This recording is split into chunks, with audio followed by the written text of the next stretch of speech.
अपच जिसको बोलते हैं, इंडाइजेशन अंग्रेजी में जिसको बोला जाता है, पेट भारी, खाना पच नहीं रहा, हमको लगता है कि उसकी वजह से बीमारियां आ रही हैं। डेफिनेटली वजह वही है, क्योंकि जब पचेगा नहीं खाना तो फिर बिना पचा हुआ खाना ना तो निकलेगा, आंतों में पड़ा रहेगा, आंतों में पड़ा रहेगा तो वो खराब भी होगा, विकृत होगा, और विकृत होकर के अगर वो शरीर में थोड़ा बहुत भी लगा तो कहा जाता है ना, रसो रक्त, जैसा आंतों में हमने खा के भरा था उसका जैसा रस बना, उससे जब रक्त बनेगा तो अगर रस ही खराब होकर के रक्त में जाएगा तो रक्त को खराब करेगा।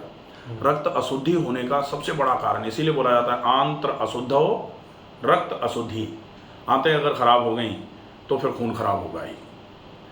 और अगर विकृत मल या विकृत खाना जिसको बोला जाए, अभी मल ना बोला जाए, अनपचा खाना लंबे समय तक किसी भी जगह पे पड़ा रहेगा तो वो खराब होकर के, अब खराब होकर अगर रहेगा तो उस जगह को खराब करेगा। अब वो कहाँ रुका हुआ है उसके हिसाब से जगह खराब होगा। आमाशय में रुक करके ज़्यादा लंबे समय तक रुका तो फिर आमाशय को खराब कर देगा, और इसीलिए वो जो चीज़ आ रही है ना, पैनगैस्ट्राइटिस होने का रीज़न क्योंकि खाना पचा नहीं। अब नहीं पचा, उसका कारण बेसिकली ये होता है कि या तो, अब जनरली लोग कहते हैं ना इंडाइजेशन हो रहा है, खाना पचता नहीं है, पता नहीं क्या कारण है। पता नहीं क्या, बिल्कुल क्लियर है, कारण दो ही हैं सिर्फ। या तो हमने जितनी हमारी पाचन क्षमता है या जितनी हमारी आवश्यकता है उससे ज़्यादा खा लिया, और या फिर हमने खाया तो जितना हम रोज़ खाते थे उतना ही रोज़ पचता था, सब कुछ होता था। आज हमने जितना खाना था उतना ही खाया, लेकिन आज हमने उतना काम नहीं किया जितना रोज़ कर रहे थे। क्योंकि आज हमने 5 लीटर पेट्रोल गाड़ी में रोज़ लगती है, रोज़ जलाते हैं, आज हमने 5 लीटर डलाई लेकिन चलाई नहीं, तो वो 5 लीटर भरी रहेगी ना। अब वहाँ तो भरी रहेगी तो कल चला लेना, लेकिन यहाँ वो नहीं चलता कि आज आपने खा करके काम नहीं किया और कल आप काम करोगे लेकिन कल भी तो खाओगे ही, तो वो फिर सरप्लस हो जाता है। और आज का विकृत, फिर कल आपने खाया उसमें कुछ बच गया, फिर परसों खाया उसमें बच गया, ऐसे धीरे धीरे करके अगर हम जितना खा रहे हैं उतना खर्च नहीं हो पा रहा, उतनी कैलोरी खर्च नहीं कर पा रहे, तो ये पाचन की पूरी व्यवस्था खराब हो जाती है। और अगर पाचन की व्यवस्था खराब हुई तो फिर ना तो शरीर में कुछ लगेगा तो कमजोरियां आ जाएंगी, ना शरीर में से जो निकलना है वो निकलेगा जिसको कब्ज कह दिया जाएगा, और अगर बिना निकले वो पड़ा रहा तो सड़ करके गल करके जहाँ गलेगा सड़ेगा उस जगह को पूरे को खराब करेगा। आंतों से संबंधित समस्याएं इस वजह से बढ़ती जा रही हैं। तो सबसे पहला काम क्या होता है कि अगर जैसे कहीं कोई चीज़ मर जाए और पड़ी रहे, सड़ती रहे, तो उस जगह को ख़राब करती है ना, तो हमको सबसे पहले क्या करना होता है, वहाँ हम सेंट नहीं छिड़कते कि भाई बड़ा सड़ रहा है, बदबू आ रही है, तो लाओ रूम स्प्रे कर देते हैं, कुछ और डाल देते हैं, डिओड्रेंट लगा देते हैं उससे नहीं। क्या करना पड़ता है, वहाँ से उसको स्क्रैच करो, हटाओ, उठा के बाहर फेंको, और फिर उस जगह को अच्छे तरीके से धो दो, और फिर वहाँ अच्छा वाला सामान रख दो, फ्लावर पॉट रख दो और कुछ भी रख दो जो अच्छा है। ठीक वैसे ही तो काम यहाँ है कि जो ख़राब हो रहा है उसको सबसे पहले वहाँ से समेट के हटा के बाहर फेंको। बाहर फेंकने का मतलब टॉक्सिन्स जो हैं उनको डिटॉक्स कर दो, शरीर की आंतों की धुलाई कर दो, सफाई कर दो। उसके बाद अच्छे तरीके से आंतों को मल के जैसे साफ़ किया जाता है ना, किसी जगह को उसको हटा के फेंक दिया, फिर वहाँ पानी डाल के रगड़ के पहुँचते धोते हैं ना, ऐसे ही आंतों को धो दो। आंतों को धोने का काम होता है इजी डाइजेस्टिव डाइट का। अच्छा खाना जो जल्दी पच जाए और लिक्विड फॉर्म में हो, ज़्यादा मात्रा में पानी, तो ऊर्जा भी चाहिए साथ के साथ। जैसे हम धोते रहें, ऊर्जा नहीं पहुंचे तो कमजोरी आ जाती है। तो ऐसा खाना जो जल्दी पच जाए और जो धोने वोने का भी काम करे, ज़्यादा पानी के साथ में ऐसे खाने का उपयोग कुछ दिन कर लिया जाए, और उसके बाद अच्छा खाना पहुंचाते रहो ताकि शरीर का वो भाग जो धीरे धीरे करके ख़राब होने की कगार पे था वो धीरे धीरे करके ठीक होना चालू हो जाए।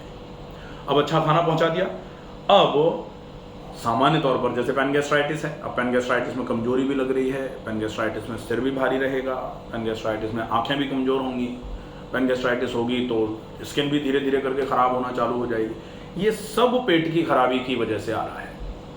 तो इस केस में क्या करना पड़ेगा कि खाना खा दिया, अब वो अच्छा खाना पूरे शरीर में भी फैलाना पड़ेगा, क्योंकि हमने अच्छा खा करके पेट में भर दिया, यहाँ काम पूरा हो गया, ऐसा तो है नहीं। ये तो केवल इंजेक्शन है खाना खाना। इसका डाइजेशन करने के लिए हमको व्यायाम करना पड़ेगा ताकि अच्छे तरीके से वो खाना डाइजेस्ट हो। अब वो खाना अच्छे तरीके से जब डाइजेस्ट होगा तब फिर उसका सर्कुलेशन अच्छे से खून में पहुंच गया, अब खून की चाल बढ़ाओ, खून की चाल बढ़ाओ, उसके लिए प्राणायाम कर लो या फिर थोड़ा और ऐसा एग्जैगरेटेड एक्सरसाइजेज जिनको कहते हैं, जिससे कार्डियक साइकिल बढ़ता है, हार्ट की पंपिंग एक्टिविटी बढ़ती है, कार्डियक साइकिल के थ्रू पूरे शरीर में खून की चाल बढ़ जाती है, वो वाला काम करवा दो, तो वो ब्रीदिंग एक्सरसाइज से बेस्ट हो सकता है। और उसके बाद कुछ ऐसा रूटीन बना दो जो इन समस्याओं को दूर करने के लिए काम में आएगा, दोबारा ये प्रॉब्लम ना आए। उसके लिए क्या करना है, सवेरे अच्छे सही समय पे जाग जाओ, रात को सही समय पे सो जाओ, नींद पूरी लेना बहुत ज़रूरी है, क्योंकि नींद अगर थोड़ी सी भी अधूरी रह गई तो वो भी प्रॉब्लम करना चालू कर देती है। अब नींद अच्छी कैसे आए, बहुत सारे लोगों को इस समस्या के साथ में नींद खराब हो जाती है, कहा जाता है अल्प निद्रता, ये पित्त की वृद्धि है, तो पित्त वृद्ध हो अल्प निद्रता, पित्त बढ़ेगा नींद कम हो अल्प हो जाएगी। इसको कैसे बढ़ा सकते हो, इसको बढ़ाना है ज़्यादा से ज़्यादा एक्सरसाइजेस करो, थकाओ शरीर को। नींद मतलब विश्राम, मन और शरीर दोनों का। और विश्राम की आवश्यकता कब होती है, श्रम के बाद ही विश्राम का महत्व है। तो जब तक हमने श्रम ही नहीं किया तब तक विश्राम चाहेगा ही नहीं शरीर। बहुत सारे लोगों को आजकल नींद नहीं आने की प्रॉब्लम हो रही है, लेकिन लोगों को लगता है कि दवाई खा के सो जाएं, ऐसे ही नींद आ जाए, कुछ नुस्खा बता दो। नुस्खा नहीं, एक ही नुस्खा है, पसीना निकालो, खूब पसीना निकालो, थकाओ शरीर को, अपने आप बढ़िया नींद आए। मजदूर आदमी रोड पे भी लेट जाता है, वहाँ भी नींद आ जाती है उसको। या फिर बेहोशी का इंजेक्शन लगवा दो तो नींद आती है। अब बेहोशी का इंजेक्शन तो कोई ऑप्शन में है नहीं। हाँ, तो ये चीज़ें बहुत ज़रूरी है। इसके अलावा कुछ परहेज की आवश्यकता होगी। परहेज में सबसे अच्छा परहेज होता है, आप कैसे भी करके पेट को खाली मत छोड़ो, क्योंकि गर्म पेट है, पेट की तासीर गर्म है। अब अगर पेट को खाली छोड़ दिया तो वो गर्मी आपके शरीर को खा जाएगी, और जनरली इस समस्या में ऐसा कर लेते हैं लोग। भूख नहीं लगती इसलिए करना पड़ेगा। अब भूख नहीं लगती है और ऐसा करेंगे तो भूख नहीं लग रही, क्योंकि हमने साइकिल ब्रेक किया हुआ है। भूख नहीं लग रही का मतलब क्या होता है कि हमारे शरीर को डिमांड नहीं है भोजन की। क्यों नहीं है? डिमांड कब आती है मार्केट में किसी भी चीज़ की, जब इधर से खपत बढ़ती है। हाँ। खपत होती है, खाली हो तभी तो बढ़ती है। अब खाली नहीं है, खपत नहीं है। खाली का मतलब एलिमिनेशन नहीं हो रहा, खपत नहीं है मतलब हम उसको खर्च नहीं कर पा रहे। तो शुरुआत में अब लोग ये कहते हैं कि व्यायाम करें कैसे, आप तो व्यायाम पे आ जाते हो घूम करके। तो व्यायाम करें कैसे, क्योंकि कमजोरी है हमको, तो हम व्यायाम करेंगे तो चक्कर आएंगे हमको। तो शुरुआत सने सने कर दो। कहा जाता है ना कि आज से शुरू करो, करत करत अभ्यास के जड़मति होते सुजान। धीरे धीरे करने से सारी चीज़ें सही तरीके से होना चालू हो जाती है। तो करना चालू करो एक्सरसाइज। आज मैं कहता हूँ ज़्यादा नहीं, आज 100 कदम चलो, कल 50 बढ़ा दो। धीरे धीरे करके आपको इसमें ये ज़रूर है, पेशेंस रखना पड़ेगा इस बीमारी को ठीक। अदरवाइज वैसे भी कहाँ लोग ठीक हो पा रहे हैं। गैस्ट्राइटिस में कई लोग तो कहते हैं कि आप तो कहते हो ठीक हो जाती है, हमने तो ऐसा सुना है ये कभी ठीक ही नहीं होती।